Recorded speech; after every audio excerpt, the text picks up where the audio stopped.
Hey yo, Donnie, you a shipper, bro?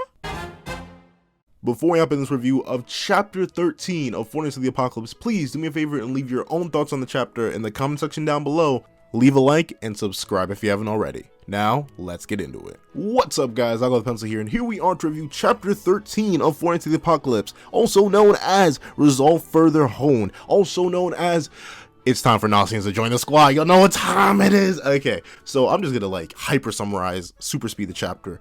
Ordo gets turned back to normal, Nasian joins the gang, bam, chapter's over. Alright, let's actually talk about what I want to talk about. So, the thing is, we open up the chapter, we're seeing that Percival bloody bagged that mountain. Like, he didn't, like, Donnie's kind of hyping him up a little bit. He's like, that's insane! He blew the Holy Knight away with the whole mountain! And that's kind of false! He didn't really blow away the whole mountain. He literally just he blasted a decent chunked hole in it, but like that was just part of the gorge, which is still wild because this is just Percival like vibing, barely knowing what he's doing with his magic, and apparently he can't put it away.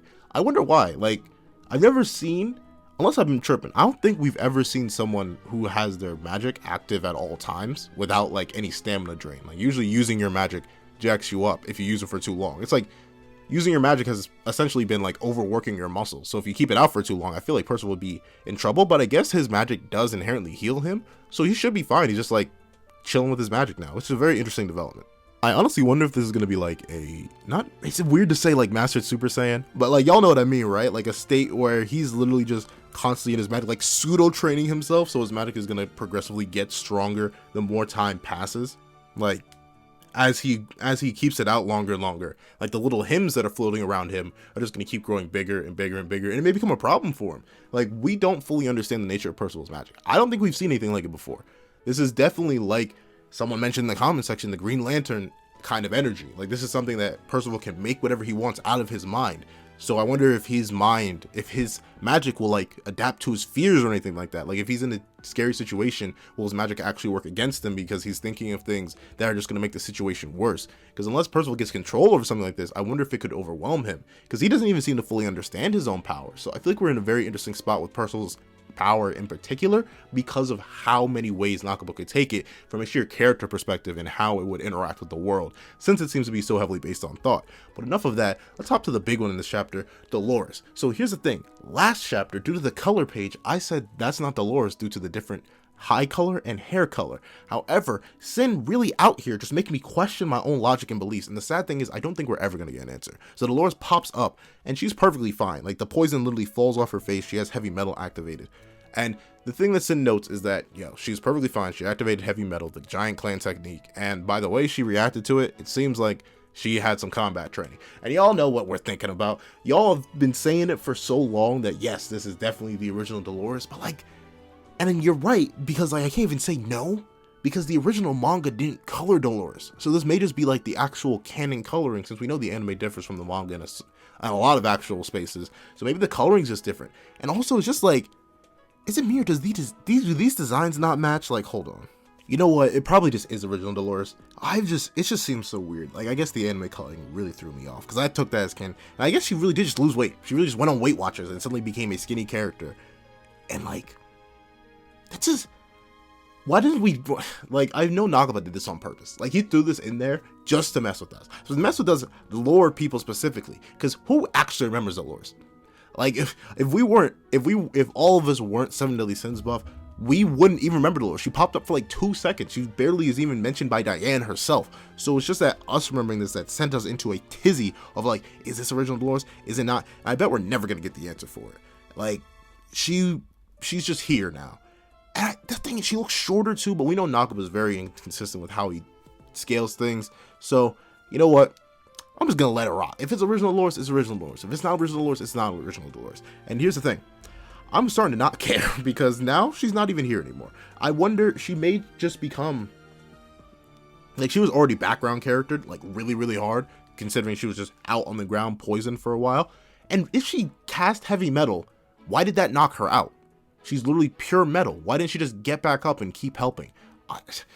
Man, Dolores, you whack. Just like you were originally, you're whack. And now I don't care about you. Get out of here. Get out of here. Obviously, she's not being included in the narrative because she's not come with the game. Why are you a nun now? There's so many weird questions about Dolores. I think Nakaba's just being a menace with Dolores in this one. Am I tripping? Like, do y'all like this endless goose Goose Chase. I almost say Goose Hunt. Wild Goose Chase and Nakaba Senna. So I'm trying to figure out if this is original Dolores or not. I guess it's just, let's rock with it. It's original Dolores on Weight Watchers who decided to forget most of her combat training and just lie on the ground while her little brother almost died to their father figure. Speaking of their father figure, Ordo's still chilling there. He's rocking back, all four-armed, man. He's still disgusting though. But luckily enough, my boy Sin, he knowledgeable. He be thinking, he be knowing things. And I still don't trust this stupid little pink. I think he shouldn't be pink though. Like, I'm not gonna lie, every time I see Sin's design, like colored in, I'm like, ew, why pink? Of all the colors they give a fox, I know it would have been basic, but I feel like Sinbad would be so much better if he was just orange. I know that's so basic, that's so simple that, like, what's the point of making him orange? Why not make him a more outlandish color to match with the rest of the world? I don't know. I think the pink looks garish. But regardless of that, this pink little fox walks over to the Chaos Staff. I think he calls it a staff or a staff. Hold on. Let me see. Hold on. It's a Chaos Staff. Yeah, so a Chaos Staff. So I was right. Arthur is lending out chaos powers.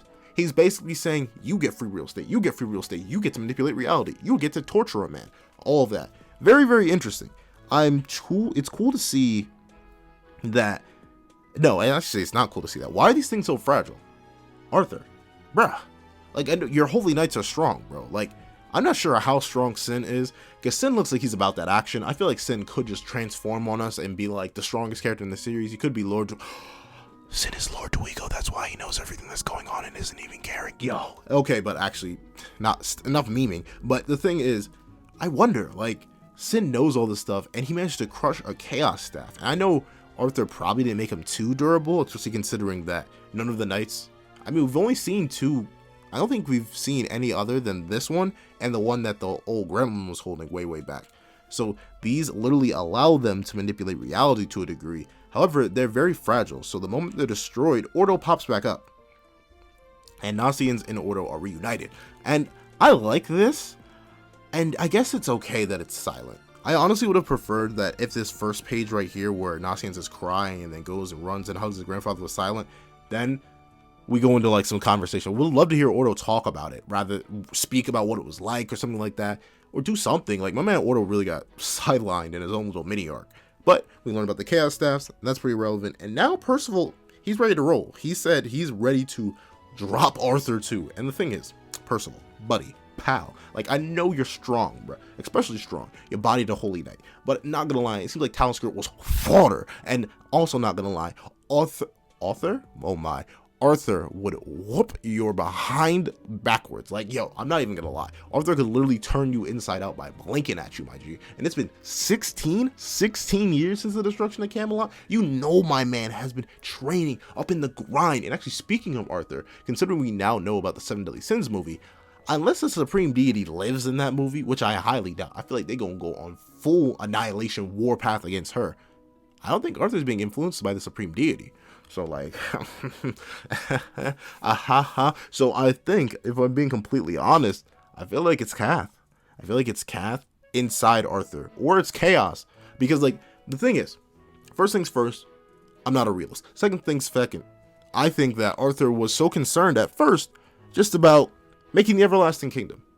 I didn't know it had anything to do with just humans. But also, Arthur is going out about making this Everlasting Kingdom in the most menacing way possible. Full-on menace mentality is what Arthur's on right now. And that's not the Arthur that we knew of in Seven Deadly Sins. Nowhere near close. Like, I barely got a whiff of it. The closest thing I've gotten of Arthur being even remotely evil was, like, when, not even evil, just, like, determined, was when he was chilling up in that faction with the four mightiest demons. Like, when he was fighting Chandler, Cusack, Meliodas, and Zeldris, he was on that sort of menace mentality. He grabbed Excalibur and was going off on people. But outside of that, my man wasn't like a menace. Like, nah, he wasn't like tripping. Like, he was still in control. But, like, this seems way too much of a character leap. I know we were probably gonna flash back and see what made Arthur go this way, but if we're gonna assume that Arthur himself is actually still a nice guy and he's being controlled by something, I would assume it's either Kath, because, you know, Kath, huh? Kath is basically all the chaotic entities and, like, willpower of chaos. Basically, these chaoses want to destroy personified, and that's what he is. And of course, Arthur absorbed Kath, so it's likely that his absorption probably has some side effects, aka in Kath's consciousness or will basically influencing Arthur, or due to we now knowing that Arthur wants to make an everlasting kingdom. I think another possible thing, now I don't think, y'all came up with this in last week's comment section, that this everlasting kingdom could actually just be Chaos's will. We know he wasn't very fond of his other creations, or at least we don't know much about Chaos. In fact, we don't know much about it, but he liked the humans the most. So it could just be Chaos's will, since Chaos is literally described as a will by Merlin.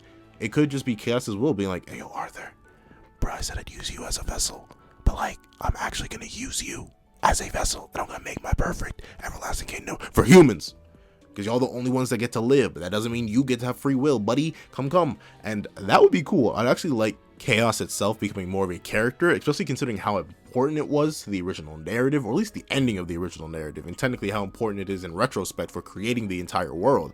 But honestly, I'm just kind of intrigued. I want to see more about Chaos itself and Arthur and the whole situation here, because we're a very interesting spot when it comes to that hypothetical trio in particular, especially if the supreme deity does get up out of here like I thought they were going to, or like I think they're going to in the movie. If they got up out of here, I don't think it's the supreme deity anymore. And now the big reveal. Nasians pulls up, goes back to Dark Edge. Nasians, it's too late, bruh. It's too late. We know the truth. We know the truth, bruh. It's okay. You're soft. You're weak. You're soft. You're fought. No, I'm not kidding. No. Wow, I said no, I'm not kidding. No, I'm kidding. He's not fodder. I mean, he's kind of fodder, but he's not fodder.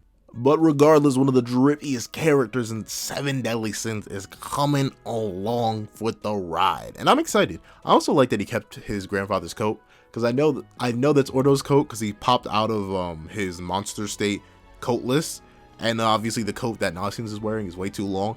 So I'm glad he kept it. I'm glad he's coming along. But I wish we got to see like some of the conversation, like Ordo sending Nasians off with his blessings or something like that.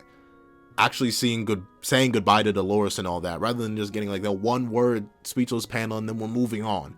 Like, I get why. Once again, don't want to bog down pacing, but like, man, it would have been so cool, especially considering how important this is for Nasians. Like, this is Nasian's first friend, and like, if we're to trust Donnie and this weird, like, I mean, this isn't necessarily a weird expression. Like, maybe he's just being a friend, like a friendly friend. Like a friendly friend to Percival? Or he wants Percival to be his friendly friend. Like, they're both 16. Actually, do we know Nasian's age? Is Nasian 16? I'm assuming he's the same age as the rest of these idiots. Except for Sin. Sin's not an idiot. He's evil. But no, I'm kidding. But basically, the thing is, I mean, hey, it's the current year. We're rocking with it. Like, I'm just happy Nasian's is rolling along. And this is the squad. He claims that he's only pulling up because it's the, Percival's his first guinea pig, but I know you Nasians, but I'm glad.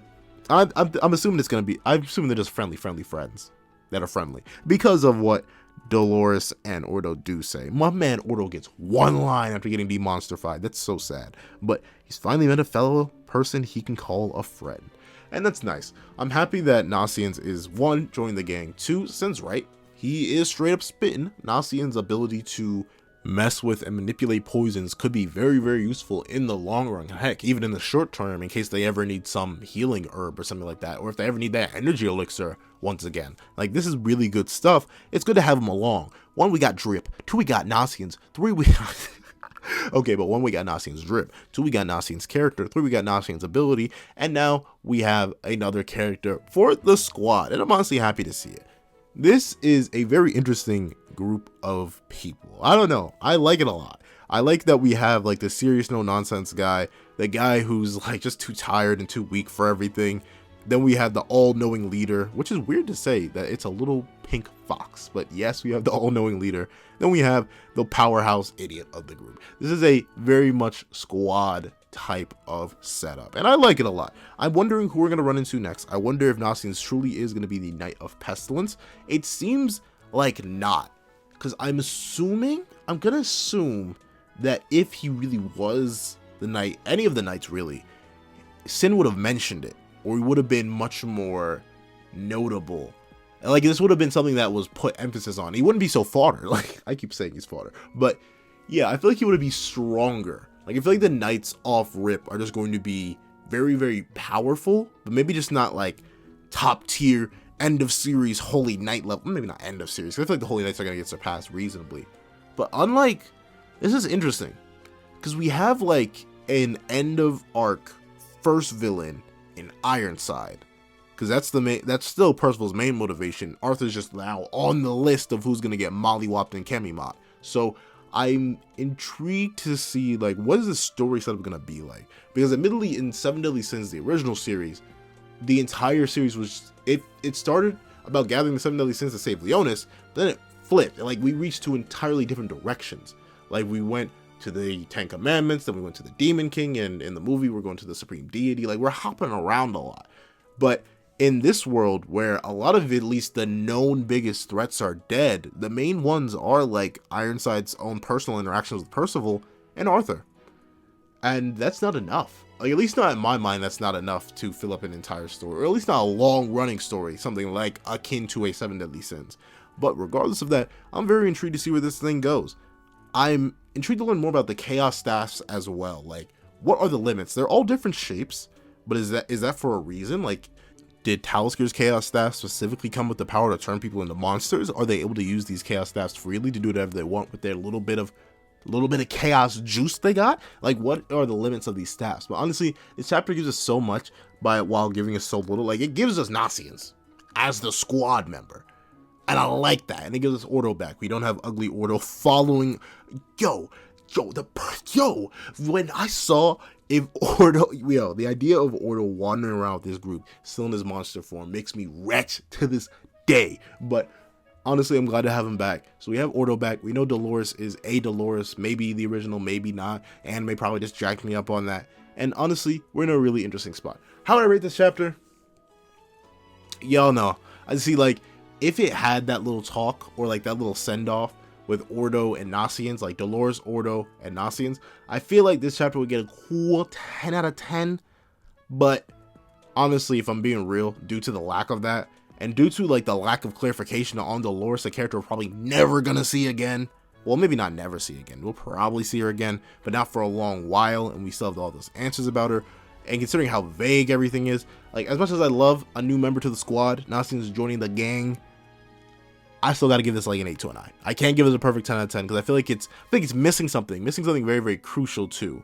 So I won't give it the full 10 out of 10. But what do you guys think? Please tell me in the comment section down below. Thank you guys so much for watching. Please remember to like, share, comment, and subscribe. And I hope you guys have a wonderful day. This is Zach the Pencil, writing off.